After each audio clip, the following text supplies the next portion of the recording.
Yo, welcome to another episode of the Coastal Controversial Podcast. This is Bearcat Football Talk Week 9. We have been kind of gone for a minute, but we're back now. I'm your host, Simply Nicholas87, and my co-host, Ty H. Hey, it's good to be back, man. Happy to be here. Yeah, good to be back, man. For all the new people that hadn't subscribed to the channel, y'all go ahead and hit the subscribe button. We are at 398. We need two people. Let's get us to 400 tonight. Let's get to 400 tonight before the show is over with. Two people. That's all I need. Two people. Let's get to 400. Yeah, We just try. please text somebody, call somebody, email somebody. Just two people that you know. Please, that's too close to not get to the finish line. Yeah. So we trying to hit this 400 goal for the end of the month, and other goals will come along with that as well. But thanks to all the people that are subscribed and that tune in. We appreciate y'all. Thanks for the people that's been sharing out the content. We appreciate y'all as well. Um, Man, where do we start? Because when we last left off, we were in where were we at Hunter Hus. Yeah, Hunter Yeah, but Hus. you and Charles covered that game. Okay, we covered that one. So we'll go to Pender. Pender County was the next game. Pender, and then we're going so on and so forth. We're going into the Pender game. I went to that game. Rainy game. They took on the Pender Patriots, who are undefeated in their respectful conference or classification. Bearcats fell short. I think it was 46 to 46 28, right? 28. Yeah. At halftime, the score was 24-20. Looked like a manageable dog fight. Both teams ran the ball very well. We did minimize the turnovers in that game. I don't think we had but one. We did lose a key player in that game. I think he's out for the rest of the season. James Um, Steele, right? yeah, James Steele. Yeah, that's a big loss. Yeah, so the valiant effort of them keeping up as long as they did with what they had, you know, I'll give credit where credit's due. They came out and played that game better than I expected. And that's not saying they couldn't, but they actually showed some fight. Um, but that Pender team is just they are who they are, and they'll be playing deep into the playoffs with what they got. So respect to them. But we Yeah, I did. mean, I missed that. I'm sorry to cut you off, man. Oh no, Sorry. you good. Go ahead. I'll see. No, I missed that game, so I didn't really get to see it. But I know you were texting me throughout the game, kind of giving me updates. I remember at one point you texted me we were up 14 to nothing, and Mm-hmm. then I remember at another point I believe we were up second quarter up 20 to 14. So and then I remember you texted me at the half telling me it was we were down 24 to 20. So it looked like we were in a shootout against a very good football team, and like I said, a game that could have gone either way. And as you were giving me scoring updates, it seemed like in the second half, this is where the separation happened. As far Mm-hmm. as statistically speaking, just to look at how our guys performed, I mean, we as a team we ran for 203 yards in that game. Mm-hmm. We were led by Bivens, sophomore, with Yeah. 16 carries for 96 yards, 6 yards carry. Also, you said that's again James Steele got hurt in. I see where he had 2 carries, 17 yards. Yeah. Tashawn Harris had 15 carries, 40 yards. It looked like we were Doc Hyatt also threw for a touchdown pass in this game.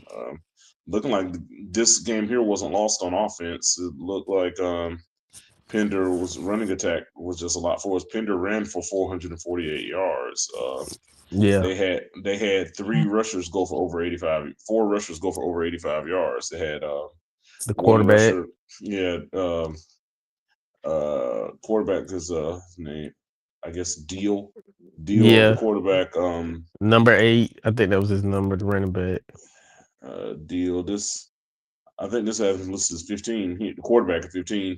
The Yeah. quarterback himself ran for 14. Deal, he ran for 14 carries, 155 yards, and a pair of touchdowns. I see running back named Murphy ran for 6 carries, 90 yards. had a running back named Moore who ran for 10 carries, 85 yards. Number 8, who you're talking about, Williams, 16 carries for 96 yards. Just looked like we just weren't able to contain that running attack, and they ended up costing us the game. Like I said, I wasn't there. Like I said, we did have one turnover, but it looks like that's not necessarily what the game was decided. So Right. I wasn't there. So like as far as the effort or whatever, what do you see? I saw a lot of fight in that game. Actually, real surprised that they came out, backs against the wall at that point. They were 0-4, I think, at the time, or and Yeah, 3. Um, they came out swinging. I give them the offense was doing what they could do. I mean, like I said, when the defense can't really stop nothing, then you get what you get. That's yeah. just a simple way of putting it. But I mean, offensively, I didn't think we played a bad game. I think we played probably one of the better games this year offensively. I know the stats might say otherwise, but as far as a clean game, I think they played a pretty decently clean game. They Yeah, caught and they forced a turnover too. So yeah, and typically when you run for 203 yards, usually that's a good day. yeah, More times than not, when you run for 203 yards, you usually win that game. It's just that you got to realize even at this point now, Pender still hasn't lost a game. That's a good team. an exceptional football team. Yeah, Granted, I'm not trying to give a moral victory, but at the same time, a team that's 0-4 at the time going against a team that's 4-0, that's it still put up a tremendous fight, and that's probably, as far as opponents that we had, probably the toughest opponent at least up to that point that we had faced. And yeah, but we probably put the best effort up against our strongest opponent. There were opponents that we played throughout the year that I thought probably wouldn't have been as good as this team's been advertised to be, and as good as what you saw that Friday, and still came up short. Whereas probably if we'd had this effort against some of the South Stanleys and Montgomery Centrals of the world, we probably have a better record than we have now. So you love to see the effort. Just unfortunate that we dug ourselves in a hole throughout the oh, season to where that just put us further in the hole when we weren't able to come up when we well, weren't able to come out on top of that game. I'll say this about what you minus the Montgomery Central game. I'll give South Stanley their credit. They are balling right now, and I can't take nothing away from. I mean, I know it was the last minute, but they have shown that they can be in some good games and win some good games. So Man, I have a lot of respect for Coach Terry Schenkel. Like I said, he's offense coordinator here at Anson. I have a lot of respect for what he's done with the Stanley program, and I have a lot of respect for those group of guys at the South Stanley program. But for that game, I will I will still hang my hat on that we gave that game away. And fair. that's I mean, nothing. fair enough. Yeah, yeah, fair enough. Yeah, there's nothing against the South Stanley. South Stanley has some athletes. They have playmakers. They've been playing well. That program has taken leaps and bounds where they used to be under Coach Schenkel. So, I mean, I give Coach Schenkel credit. He's a heck of a coach. He's doing a heck of a job. We already know what Coach Schenkel can do because he used to coach with us. Yeah, He and Coach Allen are very good friends and colleagues, whatever. So he's a very familiar face to us. So he's not a stranger. But that game, the way that game went down, and I know we've already covered that game, but the two yeah. turnovers on the two, we had 4 turnovers in the game. Two of them were touchdown runs where we got chased down and fumbled the Hmm. ball across the goal line for touchbacks. That happened twice. That's at least 12 to 16 points right there that you lost on your own. The muff kickoff, the fumble. I mean, that the four turnovers in that game, and two of them were as we were crossing the goal line. So I mean, and then the play at the end of the game where, Game. Yeah. yeah, with 13 seconds left to give up a 50-yard, give up a 40-yard bomb, and then a touchdown as time expired. I mean, yes, they made the plays, but I mean, an Anson team that I believe this last year's Anson team doesn't lose that game. Yeah, but it is what it is. But go ahead. Right. Oh no, I agree with you. Yeah, I think we did shoot ourselves in the foot in that game, particularly We've given several games away. I games mean, and away. I'm not trying to take away from opponents. I mean, Yeah, I'm not trying to take anything away from Red Springs, but that was gift wrapped. I'm not trying to take anything away from Montgomery Central, but I feel like that we were up 16-14 in that game. I know the final score 38-16. They pulled away late, but that was a game I thought that we left a lot on the field in that game too. Left a lot of opportunities on the field. I've already discussed South Stanley. Even the game against Hunter Huss. I know you and Charles covered that, but with one point. that was about the game of Hunter Hurst that wasn't mentioned that I do want to mention when it came to the Mhm. turning point of that game. We were up 12-0 that game, 12-6 at halftime. The turning point in that game happened on a block punt in the third quarter. That set them up to go up 14-12, and they scored their last two touchdowns came late, like really in the last 4 minutes of the game. That game was like 14-12 still in the last 5 minutes or so. Um, uh, Huss made had a couple big runs late in the game to kind of seal the deal, but that block punt in the third quarter is what turned that game around. I think uh, that wasn't really emphasized, but that's where that game got turned around on. And that was the game, and Huss is 5-2, but that's a game that we should have won.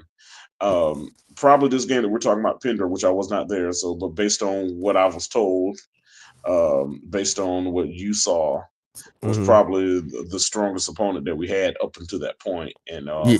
Yeah. And we put and that was a game where we were in the ball game, but at the end, Pender was just a little bit too much for us in the second half, is what it sounds like.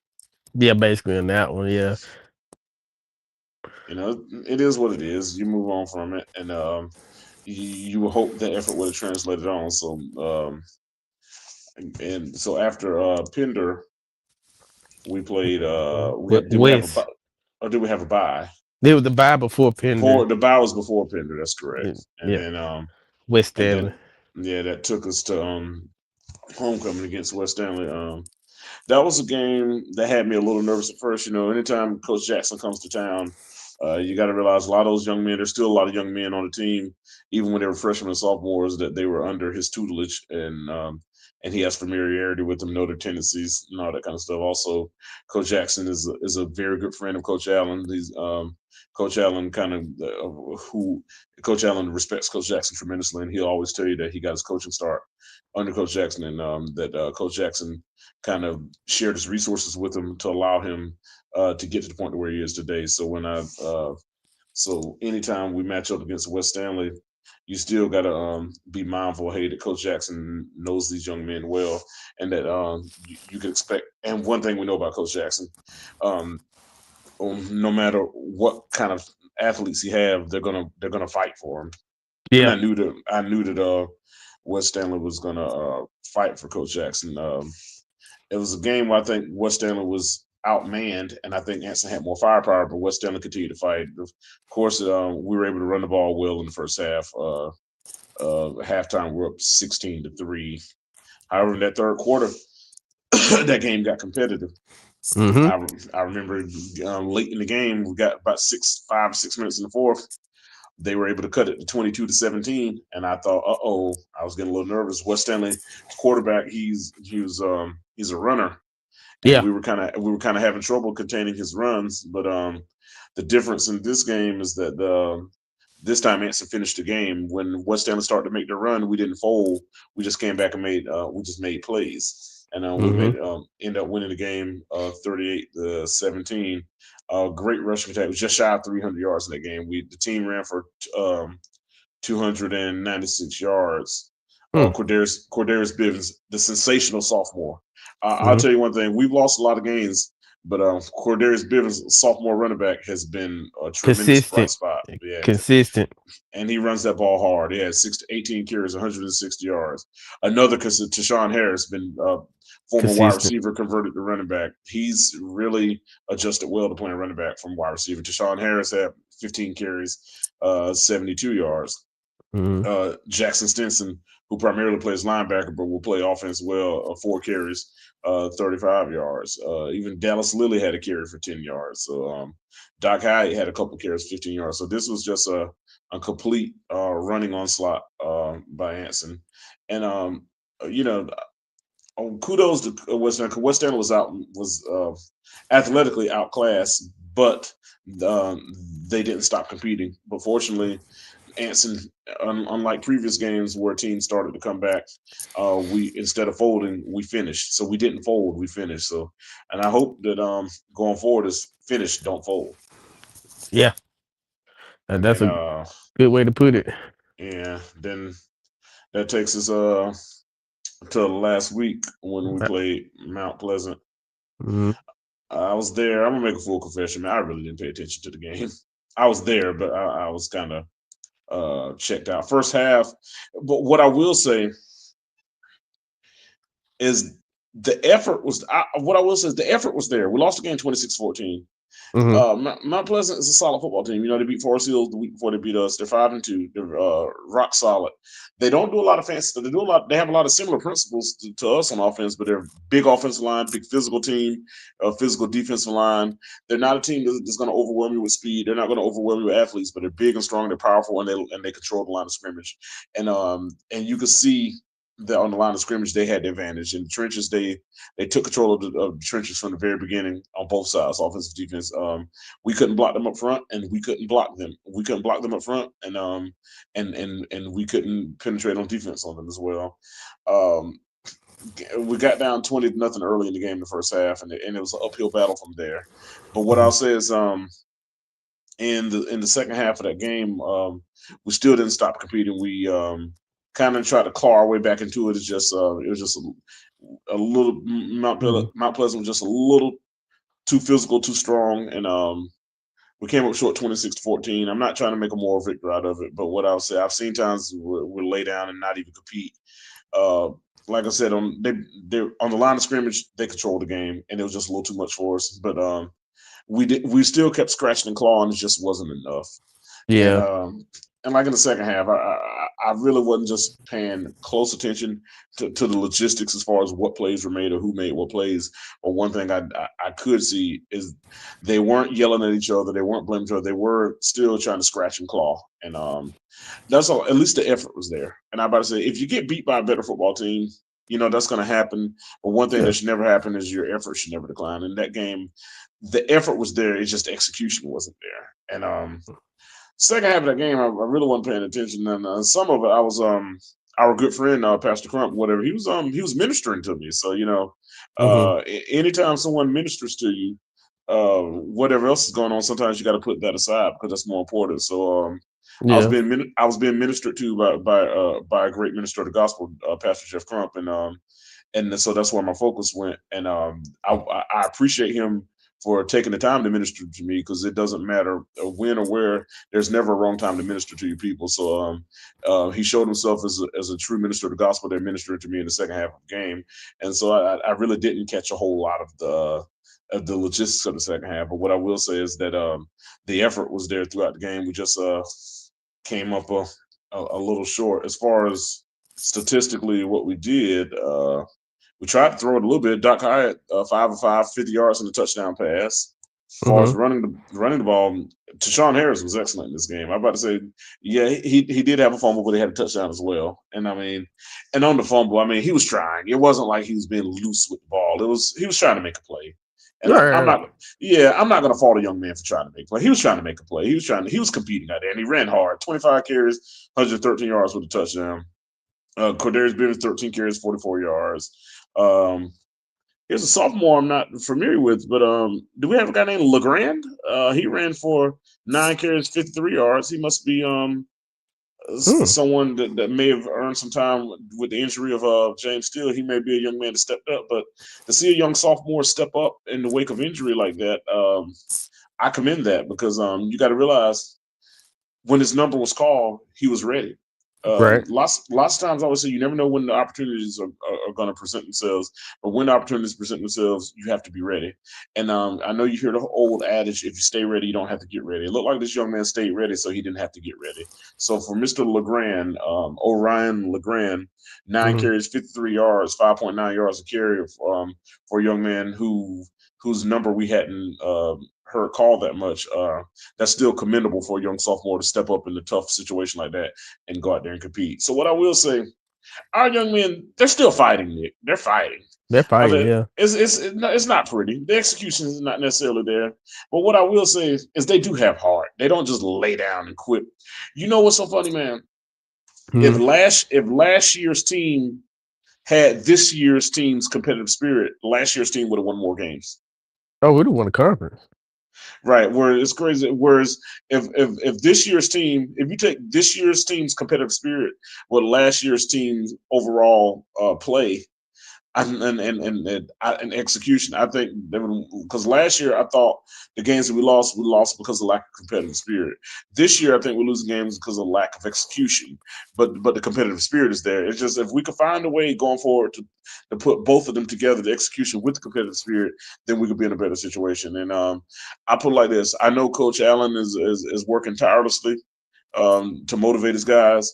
I know he and the staff are working night in, night out to try to get the best out of these young men. And like I said, one thing we know, they're not letting those boys quit. And No. so that's commendable. I respect that. I know I've gone on a long tangent, so I'll yield the floor to you. Oh no, no, I agree with everything you're saying. Like, that's the difference between last year and this year. You might look at the record and say, "Oh, it's not what you want it to be." But when you look at the product on the field and see that they don't lay down like that, or they don't lay down at all, I'll say that. Let me make that clear. Let me rephrase that. They don't lay down at all.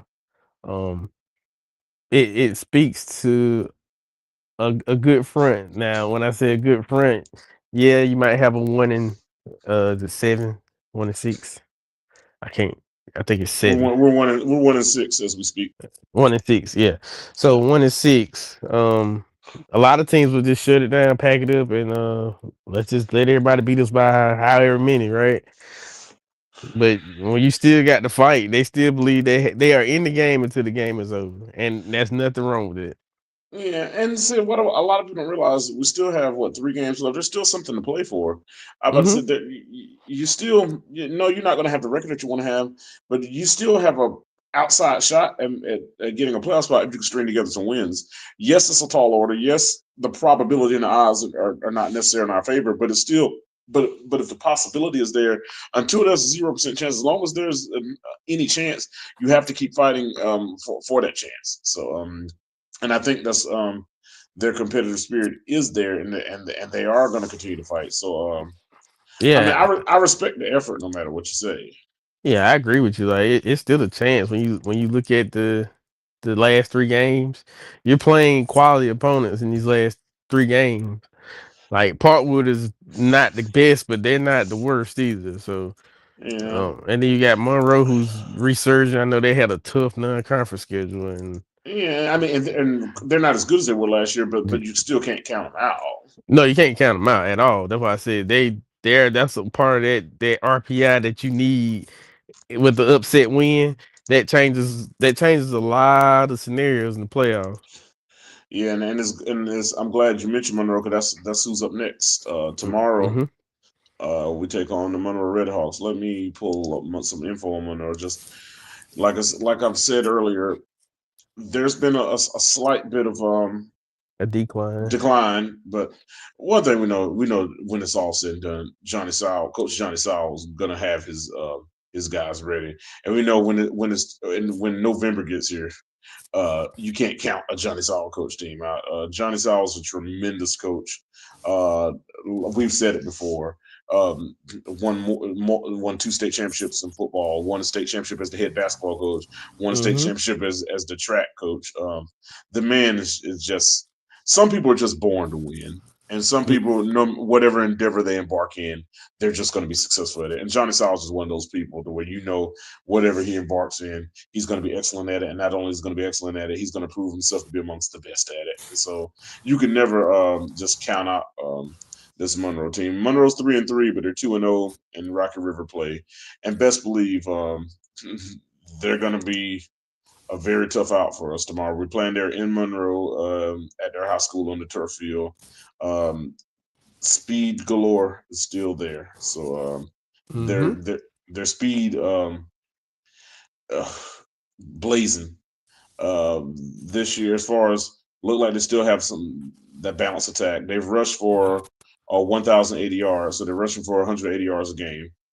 So they still run the ball and on 8.1 yards a carry, so they still run the ball at a high level, and Mm-hmm. they're at 723 receiving yards, 15.4 yards per catch. 120 receiving yards a game, so good balance. They typically they're going to use throw for about 180, run for 120. That's balance at its finest. That means you can't key in on one thing. If you try to key in on the run, they can kill you in the passing in the game. If you want past to key in game. on the pass, they can The kill you key in the on the running game. run. And I mean, and that's Johnny style football. I mean, if he doesn't just specialize in one area. He wants his team is going to be well rounded. His Monroe team is well rounded. Yes, they've lost a few games, but I'm gonna tell you who those losses were to. And then I Yep. think people have a little bit more context. They Mm-hmm. lost to West Charlotte. We all know that West Charlotte is one of the favorites to win the 8A championship. They This lost to year. Weddington. Weddington's one of the favorites to win the 7A championship. They Mm-hmm. lost to Sun Valley, who's a solid football team, always solid. And uh, so no one's going to shame them for the games they lost. But like I said, in conference play, they've been dominant. They beat Parkwood 40-7. They beat West Stanley 56-7. They also hold a non-conference win over 8A Hope County 35-0. So Mm-hmm. just to give a little context, Monroe is still a dangerous football team. Who I think, and if anybody takes them lightly, they can be on the wrong side of the result of that. So Yeah. we Yeah. got our work cut out for 'em. What are you looking for in tomorrow's game? Um, control the time and position. That's all we need to do tomorrow. That offense works, and that when I say it works, we don't need to run it fast. We need to run it and run the clock with it. True. In Minimize order, those offensive possessions for Monroe. correct. Uh, and we're gonna have to make every drive a scoring drive. We got to. There's Yeah, no other way around it. But the longer that offense is off the field and the longer ours is on the field, you got a better chance of winning this game because we can run the yeah, ball with the best of them. yeah. Well, you're gonna have to be physical at the line of scrimmage. Monroe want to get the ball on the perimeter, and they want to use their speed. You got to negate their speed, and the best way to negate their speed is to run right at them. Mm-hmm. Run right at them, run right between the tackles. And what you got to hope for is you got to be physical at the point of attack at the line of scrimmage. You cannot get behind the sticks in that game. No. You get behind and down the distance, you're going to be in a bind because that team is too fast.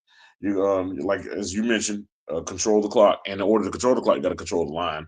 You're gonna have to get 4 to 5 yards to carry, and Mm-hmm. to stay ahead of the sticks, and you're gonna have to get first downs and have long methodical drives, and you're gonna have to cap those drives off of touchdowns, and probably gonna have to convert some 2 point conversions too. I want to be clear about one thing. In order to win tomorrow, we're gonna have a lot of things bounce our way. You might have to have a forced fumble, a defense forced fumble. You might have to have a block punt. You might have Mm-hmm. to have Monroe's going to have to help us out a little bit too. You might have to have a bad snap above the punter's head, that kind of thing. Some things like that are going to have to happen for us to have a shot. But the first thing we got to do is control what we control. Yeah. We have to minimize negative plays. We're going to have 0 turnovers. So because we got to make the most of our possessions because we got to keep possessions few and far between. Keep possessions few, but make those possessions count. So they're gonna have value, and even though they got to be low, they have to be low in number. And in order to keep those possessions few and then keep those possessions valuable, we have to, like you said, we got to have touchdowns on those possessions. And more importantly, we can't give Monroe any extra possessions. So we're gonna have to protect the football. Ball security is gonna have to be a big theme in that game. And defensively, man, we're gonna have our work cut out. We have to rally to the ball. Yeah. We're gonna have to tackle well. We're gonna have to tackle well in space. Monroe wants to get athletes out in space. They want to isolate their playmakers, and we're gonna have to tackle in space. Open field tackling is gonna be a key. If we don't tackle well in space, we're gonna get blown out of the stadium. Agreed. I agree 100%. Like I said, we it starts with that. It starts with us controlling the tempo, keeping them off, keeping that pie-powered offense off the field, and pushing that good defense around. That's the key to this game. It's gonna have to be that for all 48 minutes of this game. We're just gonna have to just completely just run the ball down their throat, and when defense comes, you're gonna have to put pads on somebody. And I mean, when Yeah, I say pads, I mean I want him thud from the top of the bleachers. yeah, and another thing in this game, special teams is gonna have to really Mm-hmm. button down you because you cannot have poor punt coverage or kick coverage in this game because they have returners who will blow right by you. And Mm-hmm. this, there are a lot of things in this game that worry me to where this game can get out of hand quickly. And there's certain things that we're going to have to do to stay in this game. And a lot of like the simple things, things like I said on special teams, that kind of thing. We can't have any special teams blunders. No. They can't have any of that at all. Like this, things like that are gonna we have to play clean football and basically have to do everything right. And what your hope is that we could still be in the game late in the game and try to steal a game late. I mean, that's in a perfect world, that's what you would hope for. But we got a tall order. It's a Yeah, tall order. very tall, and I'll put this out there in the atmosphere too. I know it makes sense what I'm about to say. You got technically 4 teams that have a chance to win this conference, and we being one of them. True, we're 1-1 in league play. I mean, that's a fact. You got a what 1-1 Forest Hill? Yeah. Yeah, One. Forest Hill lost to Mount Pleasant. Yeah, And Monroe's 2-0. So you could yeah, turn the tables and we could have 3 2-1 teams coming in this going to next week. right. Possibly. So yeah, so that's a good point that I didn't even think about. So Mhm. we still have something to play for. Yeah, it's still something to play for. We have a lot to play for, actually. Yeah. Yeah, we're 1-6, but I mean, but despite that, there's still meaningful football left. Hmm. But the thing about it, no one's gonna feel sorry for you, and nobody cares about your woes. Nobody cares about if you're banged up, and your opponent doesn't care about it. So I mean, it's a matter of stepping up, executing, and playing. And like I said, that's a very good football team, but at the end of the day, you still got to play. Right. They're 16 and 17-year-olds, just like our guys. So I mean, we've been Monroe's been kind of taking our lunch the last few years, and I know Coach Allen mentions this a lot too. Like, hey, they're the measuring stick. If when it comes to the Rocky River Conference, they're the measuring stick. They're the barometer. Mhm. They're they're who everybody's trying to be. Even Forest Hill, that's who every Monroe's who even I know that's their rival, and Forest the people of Marshall and Wingate not gonna like this, but even Forest Hill right now is trying to be what Monroe is, and Mhm. so Monroe is the standard. And what did the legendary 16-time world heavyweight champion Ric Flair say? He said, "To beat a man, You got to beat the man. there it is. Right now, Monroe is the man. And in Mhm. order to beat a man, you're going to have to beat Monroe." Yeah. You got it's a tall task, but I mean anything can happen. And So, I and mean, as so tomorrow, we're facing the man. let me put it to We're the challenger. They're the champion. let me put it to you in a good way. And if y'all players are listening, listen to me in a good way. I don't care about my friend, my buddy. Listen, Or your tomorrow, cousin in this case and in your that game. cousin in this game. Tomorrow, you my opposition. I'm gonna try to knock your head off, not literally, but after the game, we can be friends. But while this game going on, I want you to know I don't care for you right now, and it's up. As y'all say in this new generation, it's up. So, And my ask is like you've done in other games where you've been down, compete. hmm I'm about to say, because here's the thing: there are things that are going to be beyond control. What you can control is how well you compete. Compete. yeah, I feel like if you compete and give your best effort, I think Coach Allen will be able to accept the result. I think what he would have a hard time accepting, and is if you don't go out there and compete for him. I think he would have a hard time accepting that. But you know, well, we let still me got. give Go you some ahead. more. Let me give you some more motivation. You know what them kids what they're doing right now? They probably saying, "Well, we're not gonna play hard tomorrow." I want you to knock the wind, not literally, but do what Yeah, you I know gotta what you do. mean. Yeah, do what you Right, gotta do. right. Because to your point, they're looking at us like an extra bye week. Hmm. They're looking at us like a tune-up game. They're looking at us like a game like in college football season, where Alabama plays Alcorn State or something. Yep. They're looking at us at a game like when the North Carolina Tar Heels play Gardner Webb in the non-conference game basketball season. That's what they're looking at us like. I was gonna say not football, but Yeah. not football. That's that's not Yeah, football. man. Yeah, I'll leave that alone. But yeah, you just gotta go out there tomorrow, and it is what it is. Like tomorrow ain't no friends. But keep it clean though, because they still throw a yellow laundry out there. But at the same time, Let them know you're there. Yeah, man. Let them know you're So, there. you know, so we'll see what happens, man. This is gonna be the first game since well, I mean, this is your coach, so I mean, I'll look. I'll go ahead and say this. The spirit of I'm sure most of you already know that we lost Coach Toby McLaurin about a week and a half ago, whatever. You know, he was back when he was coaching at Anson, man. There, that's when Anson, and when he played with Anson, that's when Anson was considered bullies. Hmm. And when he coached Anson, that's when there was a attitude there. Built that good defensive Yeah, line. yeah, man. So I want to see that nastiness that Coach Toby McLaurin defensive lines used to bring tomorrow night. I about to say let's you know, in the spirit of Toby McLaurin, let's put a Toby McLaurin style with it. Yeah, that would be fitting. Yeah, let's do it for them. You know. Yeah, man. I about to say we got to bring the pride back, man. Yeah, that's Because what I we don't, need. and because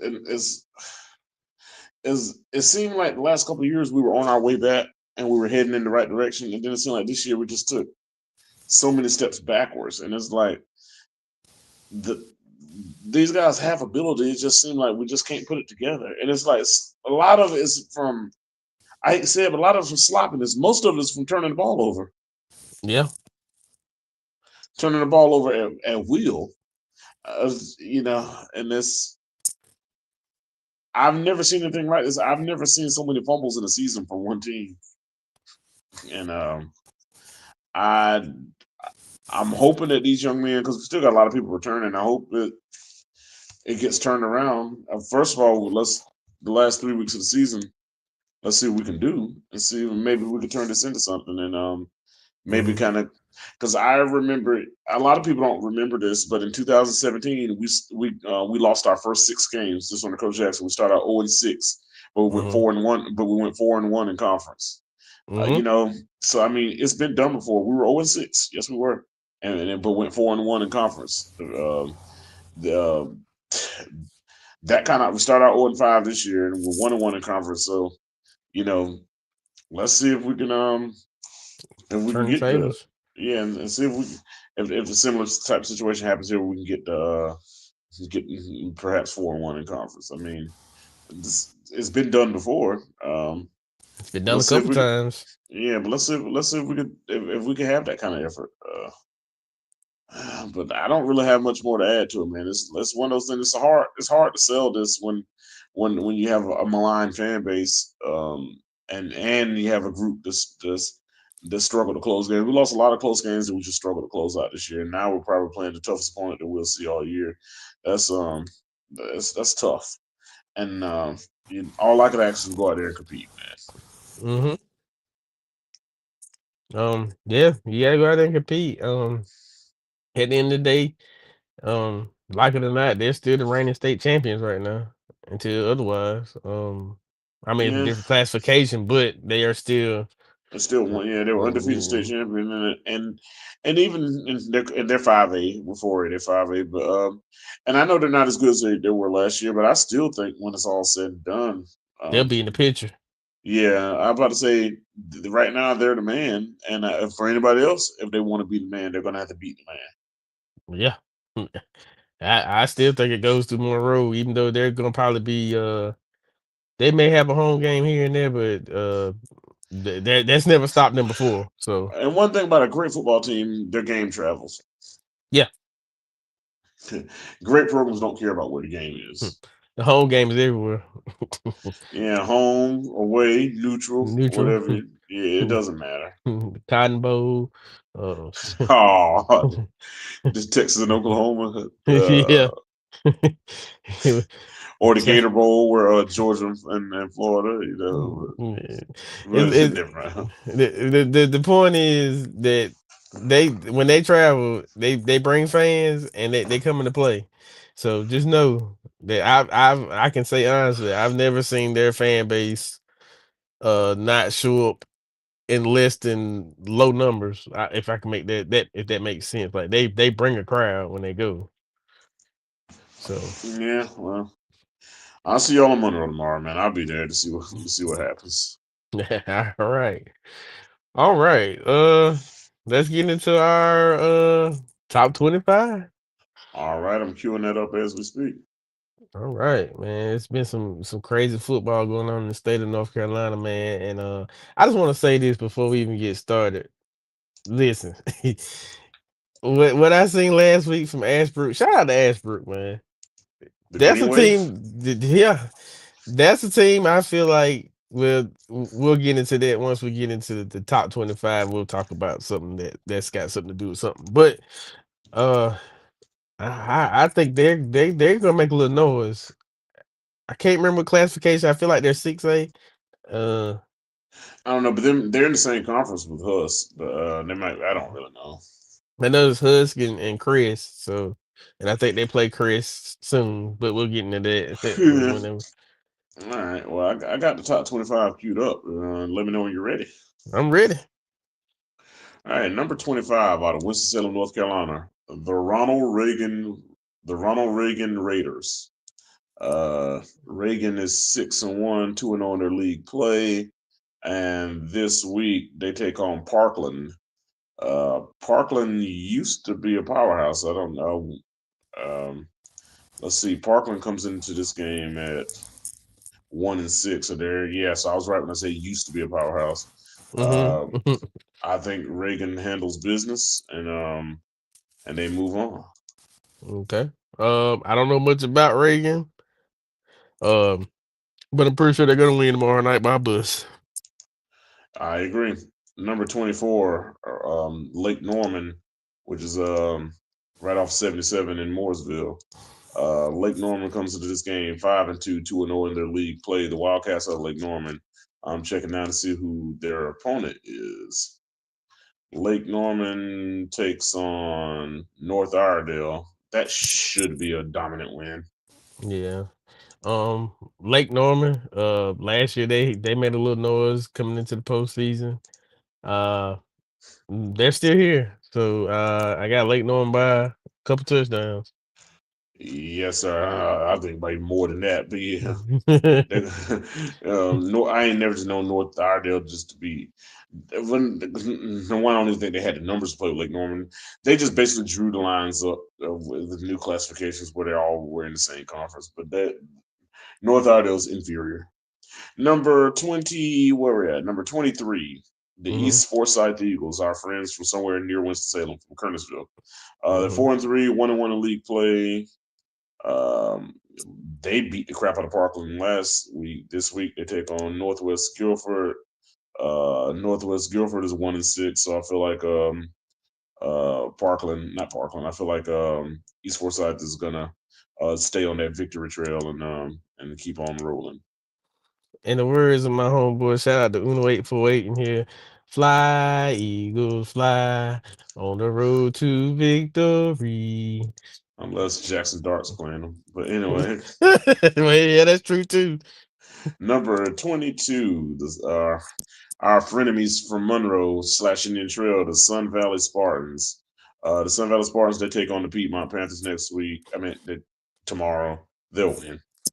Yeah, It's Piedmont. They'll it's win. team, I'm Sun not. Valley, Yeah, I'm not wasting time talking about Piedmont. So, Sun Valley by Waxaw, by Waxaw, ha!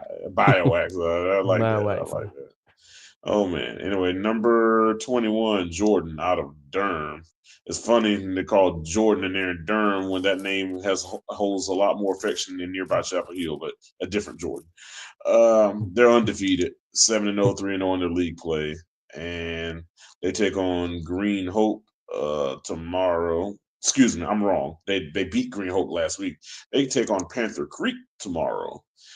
Panther Creek is 5-2, so it's looking like they're going to be playing against a formidable opponent. Um, Jordan, just from what I usually hear about Jordan, Jordan's always very strong. Nothing against Panther Creek. From what I hear, Panther Creek is a good football team, but I think Jordan is a team that's trying to compete to be elite. So I'm going to take Jordan to win that game. Uh, yeah. In the words of Jordan, I took that personal. Jordan. Number 20, the East Lincoln Mustangs, our good friends from Denver, North Carolina. undefeated East Lincoln, 6-0 Mm-hmm. in their league play. They got conference play early. Yeah. Big matchup tomorrow. They played the Hickory Red Tornadoes. Uh, Ooh. 2 years ago, won the 3A state championship. Hickory 7-1. I'm going with Hickory. Mm. Give me the Mustangs. All right, house divided. Okay. Number 19, a very familiar opponent with being in the top 25, the Charlotte Catholic Cougars. They're 4-3, a little bit. We're not used to them having that many losses. They're 1-2 in the league play too. Not used to seeing Charlotte Catholic kind of in that position. But let's see who they if there's some medicine that the doctor ordered on the way. They take on Marvin Ridge. Marvin Ridge traditionally is always respectable. Let's see how Marvin matches up against them. Marvin Ridge is 3-4, so they're kind of trying to find their way too. I think um I think Catholic scratch and claw and get a win here. Give me the Mavericks. Whoa, you call him okay? Give me the That's Mavericks. that's gutsy. Mm-hmm. Give me the Number Mavericks. number 18, program that those of us from Anson County are highly familiar with. Most of the time on the negative end, but the Richmond Senior Raiders. Number 18, Richmond Seniors 5-2, and they're doing well in their conference as well. As I wait for the page to load. Come on, Wi-Fi. Anyway, they're 2-0 or they're undefeated in league play, but I'm trying to get the next one. Yeah, 2-0 in league play. Mm. Uh, so let's see. That conference is drawn up a little differently now, so I got to see how that's set up. Schedule. Richmond Senior takes on Hope County tomorrow. Uh, I I expect Richmond Senior to win that with no problem. I got Richmond from Southern Pines, Maxton, Hoffman, and so on and so forth. Yeah. Number 17, another team that's familiar to the rankings, the Crest Chargers out of Boiling Springs, North Carolina, 6-1, 3-0 in league play this week, or we can say tomorrow rather. They take on North Gaston. They're going to blow them out the stadium. Last week they beat Huss, that same Huss that we tried to act like is good. They beat them 62-7, and Mhm. and I feel like they're going to beat North Gaston in similar fashion. Uh, yeah, they probably gonna blow them out, but this is what I want to see anyway. This that leads up to the matchup for their next week's game, but like I said, that's something for a later time. But yeah, that's gonna be All right. epic. Number 16, Watauga County, home of the Watauga County Pioneers, 7-0, 2-0 in league play. Always a good team up there in the mountains. Let's see who they take on next week.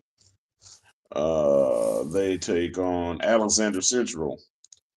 Let's see. Alexander usually has respectable football teams, so I'm sure they're going to compete. But I think this year Alexander is not as good, 2-5, and I think Watauga's going to win this going away.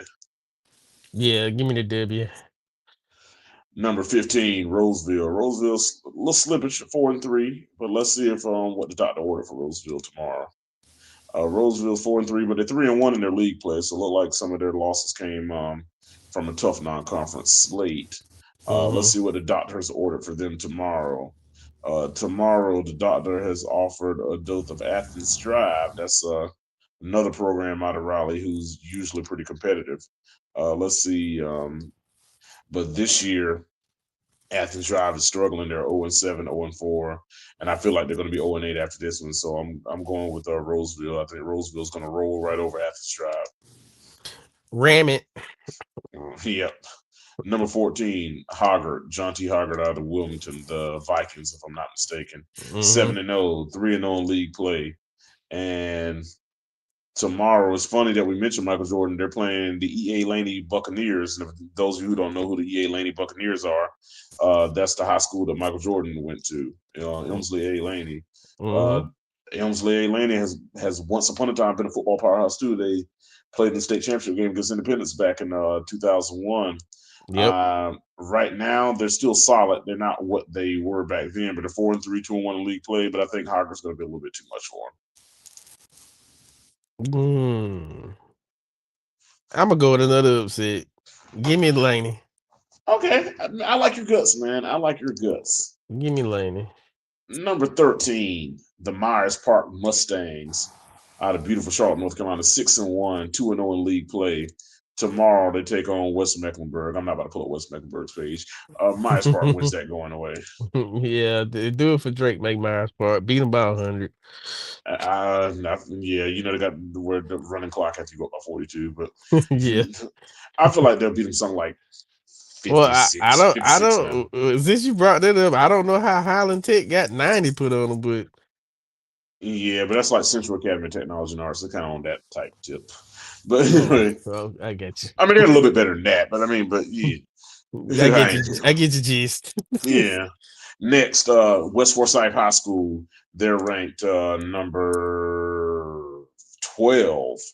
Oh West wow. Forsyth, yeah, West Forsyth, and football powerhouse. But for those of you who follow the NBA, that's where Chris Paul went to high school. Mhm. West Forsyth has been an opponent of Anson County several times throughout our history in the playoffs. Also, their former Coach Chip Petrie, who used to be their head coach, used to be an assistant coach in Anson County. Also, Anson and West Forsyth oftentimes scrimmage each other as well. Anyway, West Forsyth, excuse me, is 5-2, 2-0 in league play, which is not a strange place for West Forsyth to be. Mhm. Let's see what's cooking for them tomorrow. Let's see what they're gonna have for dinner. Sam, Tomorrow, what's going on? what's up, Sam? Tomorrow they take on R.J. Reynolds out of Winston Salem. So they got tobacco for dinner. Let's see. Oh.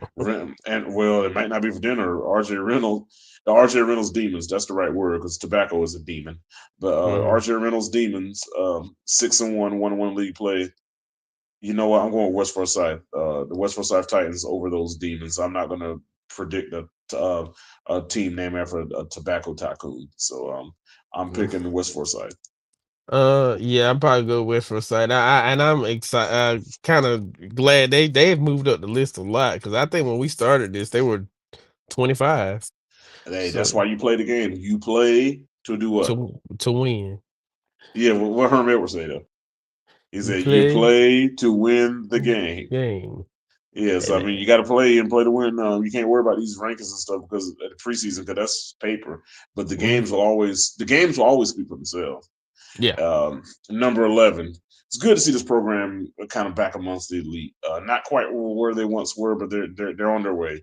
The Independence Patriots, and of course, um, um, I'm a little biased toward Independence right now. You got to realize one of their receivers is the son of a former Bearcat, Chris Lyles. His son plays wide receiver there. Also, Coach Jeremy Chandler is defensive backs coach there. He's the former defensive backs coach at Anson, and his family's from Anson County as well. So there's a little bit of Bearcat ties up there. But Independence is 5-2, 1-1 in league play.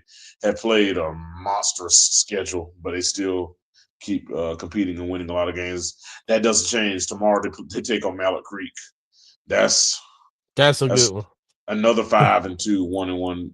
You know what? This game is going to go right down to the very end. I'm going to pick Independence in a 3-point game. Hmm. Um. Okay. Uh.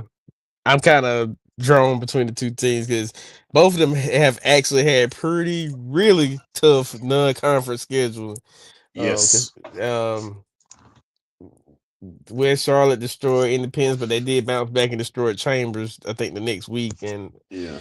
um, man, It's tough, I, man. It's tough. it's tough. The All right, this is how I'm gonna do it. How So you going to do it? this is gonna come down to who does not turn the ball over.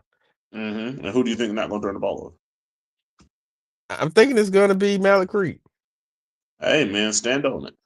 I think it's gonna be a real low scoring game. Me I too, don't like think a it's gonna be 14, a shoot. like a 13-10 type thing. Yeah, 20-17. But I'm thinking something like on that 14-10 type tip. I'm gonna say Independence 13-10. I probably go. 17 to 14. I'm gonna say Independence 17 to 14. What about that? I'll say 14-7. Okay. Okay. Next up, number 10. We're in the top 10 now. Now we're kind of getting into the upper echelon. The Mm. Mooresville Blue Devils, 5-2, 2-0 Hmm. in league play. Tomorrow night they take on the Davie County War Eagles. Now, when I was growing up, the Davie County War Eagles, they had a program. I remember when people, even in later years, like Chris Reynolds, who went on to become the quarterback of Charlotte, played there. The Mm-hmm. Davie County War Eagles, one thing about them, man, bunch of country boys, but they're going to compete. Davie is a 5-2. They're 2-0 in league play. Uh, that got trap game written all over it. But I think Mooresville going to win, but that game going to be a lot closer than people think. I think Mooresville going to win. When you go up to Davie County, you got to be ready for a dogfight. I think Mooresville wins in a dogfight. Mm. Now, I agree with you. I remember David County being one of those teams back when we were younger that was one of those top teams in the area. They talked about them all the time on football Friday night. Yeah, the War Eagles. Yeah. Mm-hmm. I'm gonna stick with Mooresville, and Okay. it's gonna be a dogfight. I agree with you. Yeah. I'm going Mooresville. I think Mooresville just has a lot more explosive athletes than Davie County, so it's gonna come down to uh Yeah, Davey has the who size and the power, so I mean, power. it's going to be Yeah, the unstoppable force versus and then the movable move object, man. object. And you know, I think we when we come back and look at the score in there, we're going to be like, yeah, it was a dogfight. Yeah, of course. Number 9, the Cleveland Rams, 7-0, 3-0 in league play, and tomorrow night they take on Southeast Raleigh. And Southeast Raleigh, let's see if Southeast Raleigh worth a hill of beans. Let's see what they got. A bag of rice. What they ain't bad. 6-2, 3-1 in league play. I Mm, think, but I still think Cleveland's gonna be a little too much. okay. Well, you might be right, but sometimes what they say, sometimes you can smell yourself a little too much, and somebody can just walk right in your house. That's true. That's true, especially if you don't shower and you keep your doors unlocked. So But it's not meaning they're not gonna win. So give me Cleveland. you thought about that. You thought about that thing. Yeah, I You thought thought about about it. that thing. I heard That that. I heard that. Number 8, the Cardinal Gibbons Crusaders. I mean, they're on a crusade. 6-1, 1-0 in league play. Cardinal Gibbons, we know what they're about. hmm Tomorrow they take on Middle Creek. Let's see, can Middle Creek can they compete with Cardinal Gibbons? I feel like this. They're looking to show people they can. They're 6-1, 1-0. I think they want to mm. go out there and prove tomorrow night that they can compete with them. And who knows, man? I'm not saying they're not going to put a great effort, but I think when it's all said and done, Cardinal Gibbons is going to come out on top with the dub. Yeah, I'm gonna take Cardinal Gibbons with the dub, but before, I mean, we'll talk about it after we go to the list, and it's a good thing that I like seeing these matchups now because you're getting a lot of these good teams playing each other. They probably may play each other non-conference one time before, but Yeah, now they're playing conference and they're we'll see. yeah I like heavyweight versus heavyweight, man. yeah this late in the I've season anyway. Yeah. I want to see Brock Lesnar versus Bobby Lashley.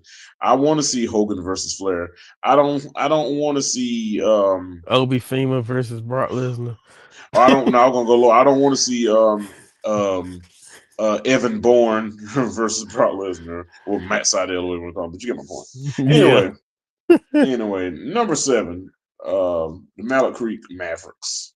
We talked about them earlier. They got a tough game against Independence. We already said that you're going with Mallet Creek. I'm going with Independence, whatever. With you still sticking with that? With the original? I'm still sticking with that. I'm gonna go 14-7. I'm sorry, Chris, but And I'm Mallet Creek, and Chris, yeah, and I'm going 13-10 Independence. So Chris and I are on the same page.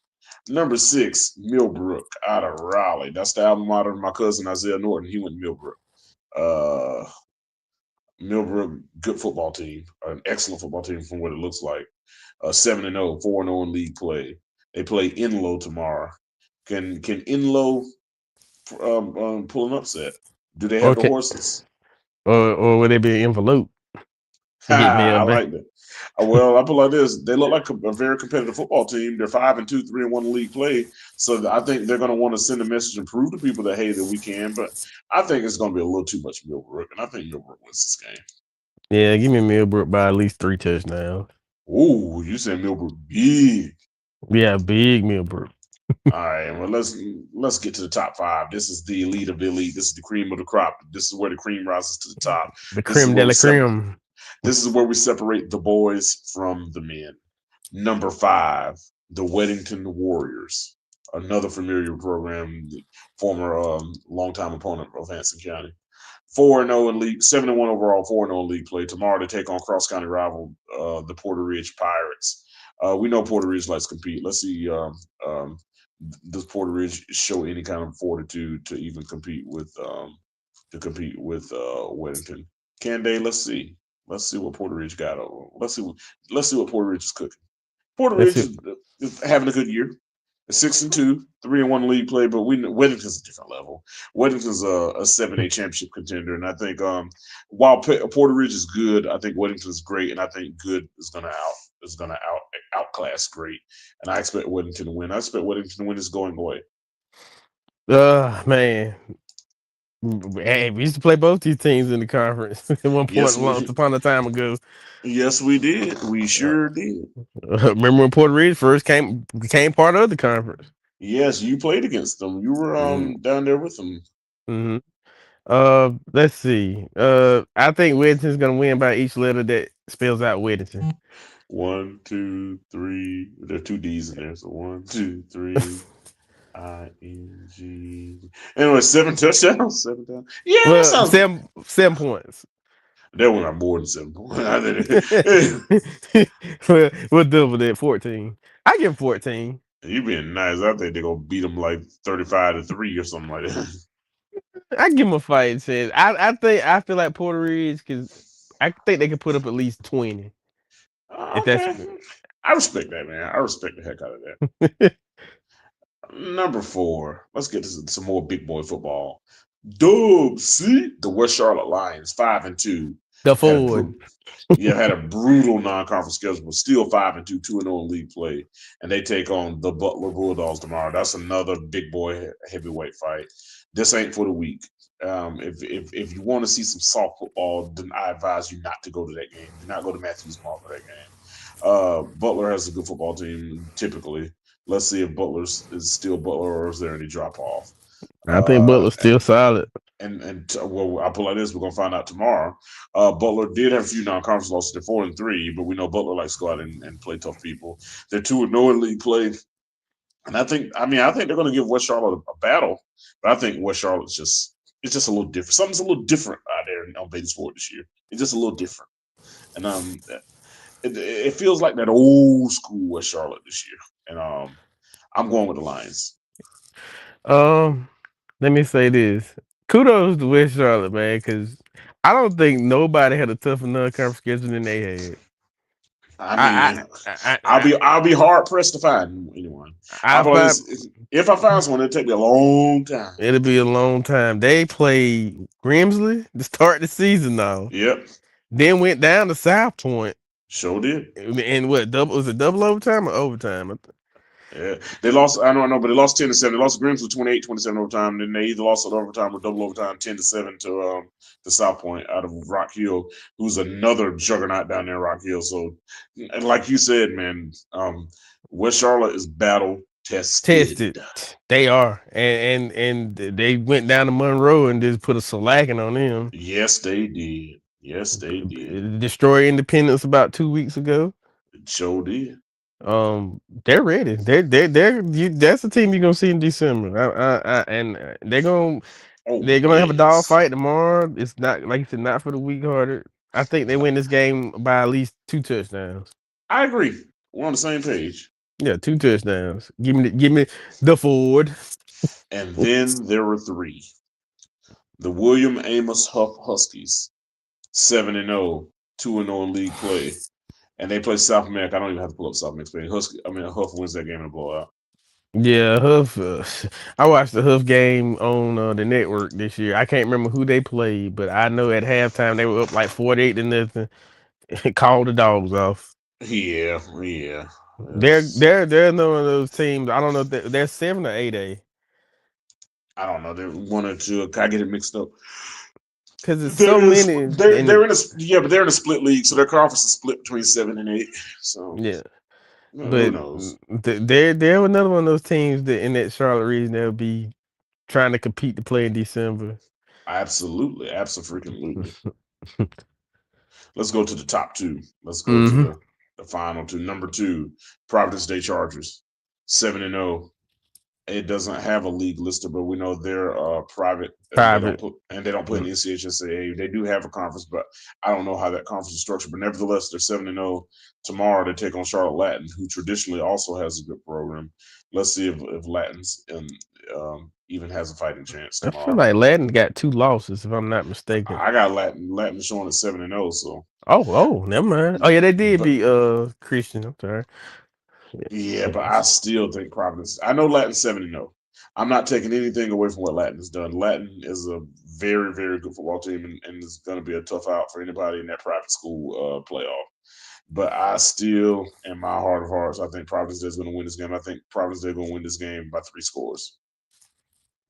I'm with you with the Providence Day, but I think they'll win by a touchdown. Okay, that I'm with you. leaves enough. I can respect that. I mean, they're playing against a good football team. Yeah. But then this leaves us with the number one. This leads us to the mountaintop. Number Mm. one, Been number 1 all year. the Grimsley Whirlers. They're also ranked nationally.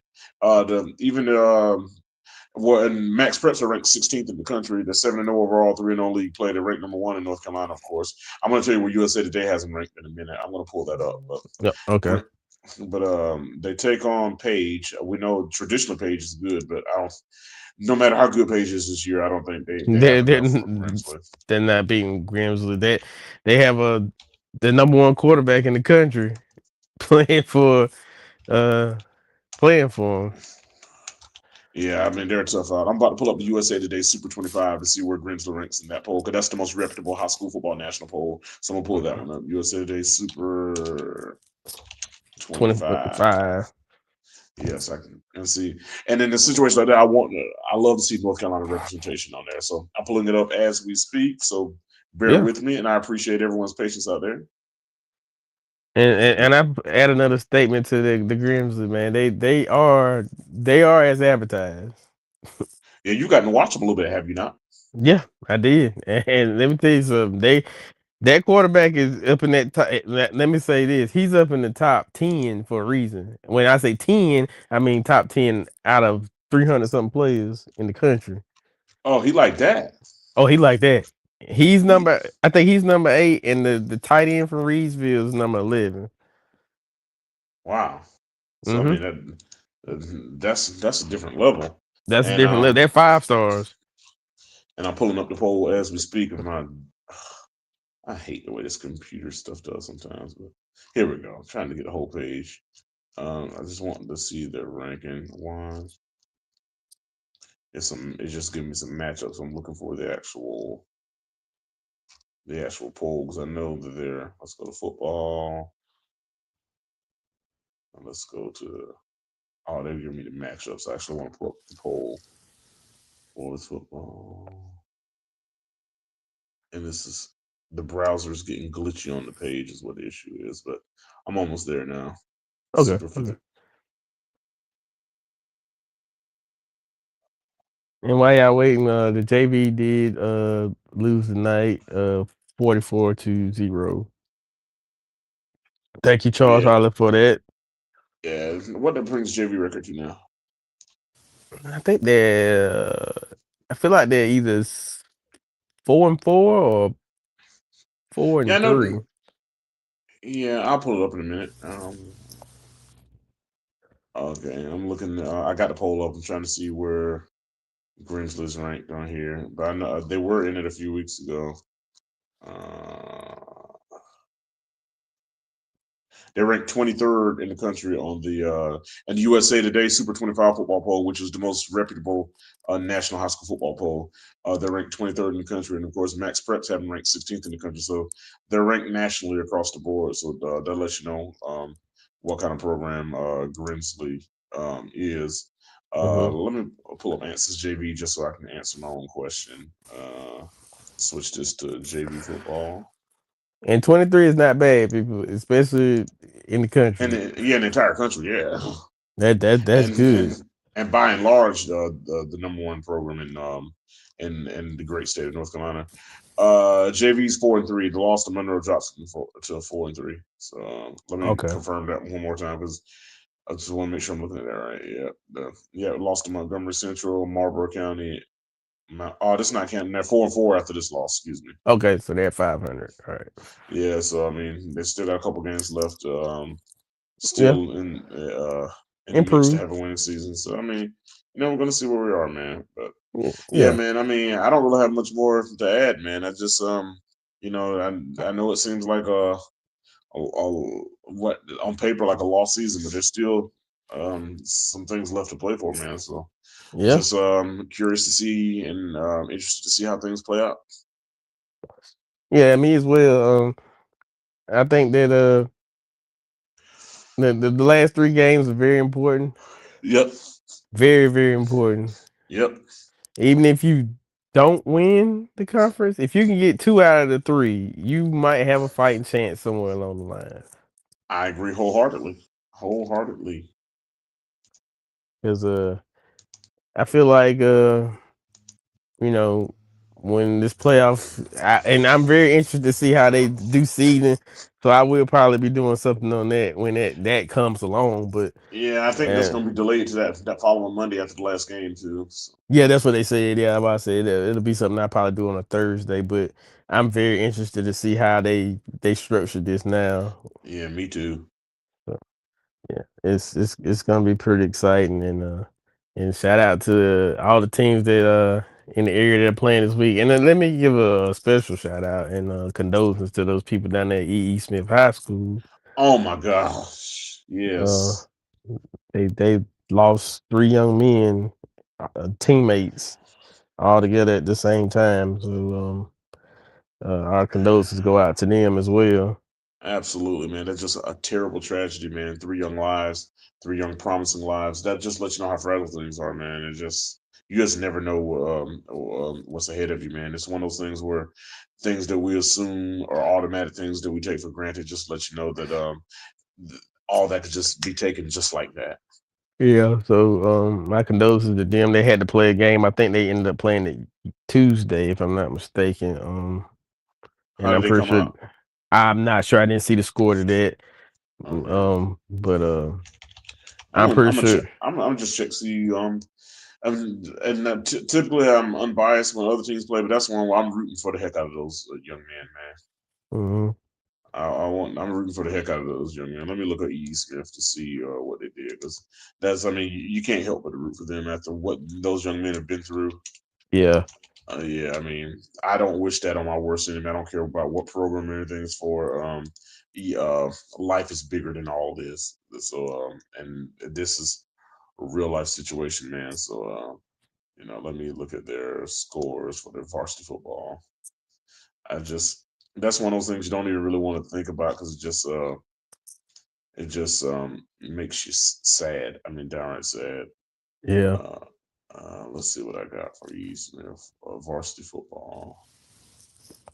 Man, I about to say nothing's gonna have those young men to where they're gonna forget what happened and put them past what happened. But I'm hoping that the games are used as a this is a healing. distraction. Yeah. They didn't play the game. They forfeited. Oh, they did. Okay, okay. Yeah, Yeah.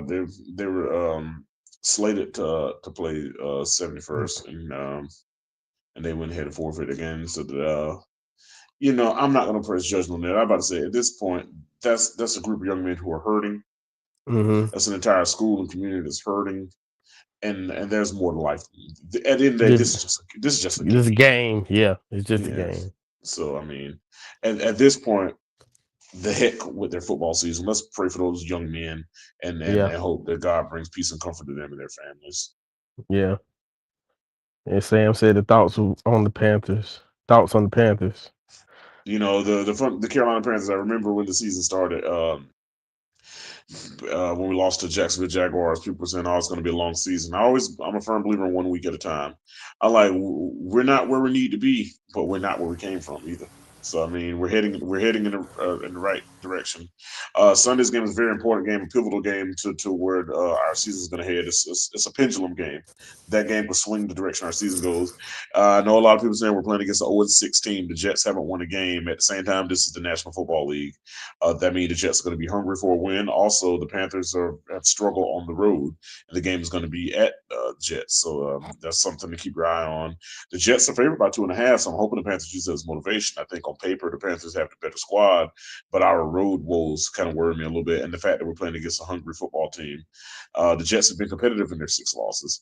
The one saving grace that I think about this game is that the Jets played in London last week, and they're not getting a bye week. They had to fly from London earlier this week back to New York, and now they have to play a game Sunday. I feel like they're going to be jet lagged and spent a little bit. I expect the Panthers to go win a close game. I'm picking the Panthers to win that game 20-17 to get the 4-3 and above 500 for the first time in several years. You know, we lost one of our pass rushers this week for the season, so we got to see how we adjust to that. But I'll put like this: the Panthers are headed in the right direction, and I don't know what's going to happen as the season goes on, but I think they'll be in the hunt all year, and I think who knows they might have a chance if they can kind of just continue to win at home and get some games on the road. I think when it's said and done, around December, they'll have meaningful games and have a chance to play for something meaningful down the stretch. I'm with you on that. I'm gonna take the Panthers to win Sunday. You know, I'm biased because um I am a Patriots fan, so I'm always rooting Yeah, against the division. But yeah. I just think that the Panthers they have more offensive explosion than the Jets do right now. So, I and think so. I considering think, they're going to be without Garrett Wilson for about a couple weeks, yeah, I tend to agree with you, Nick. So, like I said, I'm cautiously optimistic, but I think the Panthers pull out a close win this Sunday. they'll be over 500 this Sunday. Do you see play? Sam said, "Do you see playoffs?"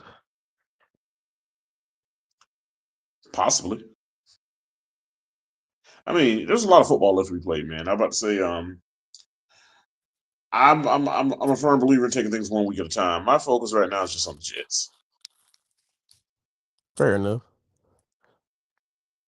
I because you got to think string together enough wins first. Right now, when I'll put it like this, we're in the hunt, and the goal right now is to win so we can stay in the right. hunt. Yeah, I still think that y'all division is up for grabs. Yeah, Tampa, Everybody's Tampa, Tampa's playing really well right now, though. So I mean, we got to see how. I know we have to play them twice, so it's still reasonably early. We're not even at the midway point of the season yet. So I mean, there's a lot of football left to be played. Health is going to be a key factor for all teams. So let's see how things shake out, man. That's a topic that I would love to revisit, like around Thanksgiving time. Things have been kind of shaped up a little bit more, and we can kind of you 10 or 11 games in, and we can see how things are looking. Sam says Cody Rhodes or Seth Rollins. I'm going with Cody, man. Don't get me wrong. Seth Rollins is a fierce competitor, and he's always a multi-time world champion, multi-time tag team champion. He's always competitive. Seth got a lot of issues going on right now. I see that Bronson Reed and Brian Breaker and Paul Heyman turned on him, so he got a lot to deal with right now. The thing that's funny about it, someone may say that hey, that's dirty for them to do that to him, but at the same time, Seth can't say that because that'd be the pot calling the kettle black. I think many of us remember about 11 years ago when Seth Mm-hmm. Rollins was a member of the Shield, he did the same thing to Roman Reigns and who was then known as Dean Ambrose, who we know now as John Moxley. And so Seth, that's kind of what goes around, come around. You know how people say sometimes you don't seek revenge, just let karma get them. Seth is Mm-hmm. finally getting his karma, and I'll say since Cody Rhodes' return to WWE, Seth Rollins has never defeated Cody Rhodes. When Cody returned to WWE, his first 3 pay-per-view matches were against Seth Rollins, and he beat him all 3 times. Seth has yet to prove that he can beat Cody one-on-one, and I think Cody's win streak against Seth will continue. I think Cody Rhodes defeats Well, Seth Rollins and remains WWE champion. I think he won. He won this past. He beat Cody this past week. I think. At the Crown Jewel, he beat him. Yeah, He beat him clean. I think he did. Now I don't know about clean, but he did beat him. I apologize. That was a non-title match, right? Or was it? It Yeah, was a tag. It was a tag match, wasn't it? no, it was a non-title. It was for that crown. They do like a belts for the crown Yeah, jewels, but because Seth was the world heavyweight champion, and Cody was the WWE. Yeah. Okay. So he finally beat him. I still. So are they scheduled to go at it again or something? They got another match scheduled. Well, as far as I'm hearing right now, Seth Rollins is supposed to be out for surgery. I've been reading it. Is he going to Uh, forfeit the championship I think he is. So CM Punk is the number one contender for some. I think for that belt. But I think they're gonna have one of those tournaments? tournaments to see who is and I feel like it's gonna be either him, Jay Uso, or Braun Breaker going for that belt. I don't think it'll be Jey Uso. I'm gonna. I think Braun Breaker more than likely was Braun Breaker. I don't know. It's kind of. It might be a little too early. You know, it's WWE. But hold on. I'm talking kayfabe. But Braun is a fierce competitor though. So Braun is a powerhouse. He's a fierce competitor. He has all. You got to realize he's the son of Rick Steiner. Mm. Just on paper, you would think that Braun would beat anybody he faces, but you can never count out the veteran psyche of a guy like CM Punk. CM Punk is crafty. He's a veteran. He's experienced. He knows how to play mind games, and I think CM Punk has one more title run left in him. I think if there's a tournament for that championship, I think CM Punk is going to win that tournament. Fair enough. I'm with you on that. Um, I hadn't really watched the PLEs lately because of the Switch, so And I I'm ain't paying kind of that out money of. to watch. I ain't paying that Hey, money to watch them either. man, hello, we're on the same page here. I I got bills to pay. You got a family to feed, so you know. Absolutely. So I catch it on the Twitter feed, or if I can catch it, somebody streaming it on a streaming site, I Don't tell watch all it. this. Don't tell all your secrets, buddy. Yeah, oh yeah, I can't give you. I'm not gonna give you the name, but if it's somewhere to be streamed, it's to be found. But I know. I know that's right, man. yeah, but I think that's it for tonight. We're at an hour and 21 minutes, and as we usually do, I'm gonna give you the floor, my brother. Thank you, sir. As you Yeah. mentioned, as you mentioned before, man. Again, with the situation happening to E. Smith, man, that's just a horrible tragedy. But at the end of the day, we still know that God is still in charge, and no matter how bad it gets, no matter how maligned they feel, we know that there's someone upstairs who's going to see them through and who's going to take care of them as long as they make room and allow Him in. That He's going to get them through this tough time. And like as I mentioned earlier, man, we lost Coach Toby McLaurin, former defensive line coach at Anson Senior High School, also the brother of Dr. Josh McLaurin. Like I said, I know Josh McLaurin better than I knew Toby. I didn't really know Coach Toby McLaurin as well as I know Dr. Josh McLaurin. But what I will say is, through the years that he was coaching Anson, I always had a respect for him from afar. I watched the intensity that he coached the game with. I watched the prowess he had. I watched the intelligence that he displayed and the knowledge that he shared. And most importantly, I witnessed from a distance the love that he had for the guys who played with him. Upon his passing, I was reading the different comments on social media that former players were making, and all of them were just full of love and affinity. I mean, what black players, white players, younger former players, older former players, his former colleagues, whatever, were all heartbroken. That shows that that's the impact that you left. So, you know, there's a heavy heart in the Nance County community with the loss of Coach Toby McLaurin. But like I said, I hope that going forward, man, we take our love for him and take the members to have him and use that as the energy to culminate us to be better and when we go out there have a little bit of extra motivation to be successful and to do it represent Anson County well and to do it for Coach McLaurin, Coach Toby McLaurin. May God rest his soul. All right. And with that being said, man, we up out of here, man. Appreciate everybody for coming through. Sam, Charles, and Uno. Appreciate y'all for coming through tonight. And the three that's in the still watching, we appreciate y'all too. If you hadn't typed in the chat, man, we appreciate you. Just hit that like button, man. And also share this out to as many groups, high school groups as you can, man. We're trying to get up in this algorithm as well with those guys as well. Absolutely. So definitely do that, man. And again, we'll convene next week possibly, and we'll get ready for Monroe tomorrow. And That's right. I'll check you out then. No doubt about it. All right, we out. Peace. Peace.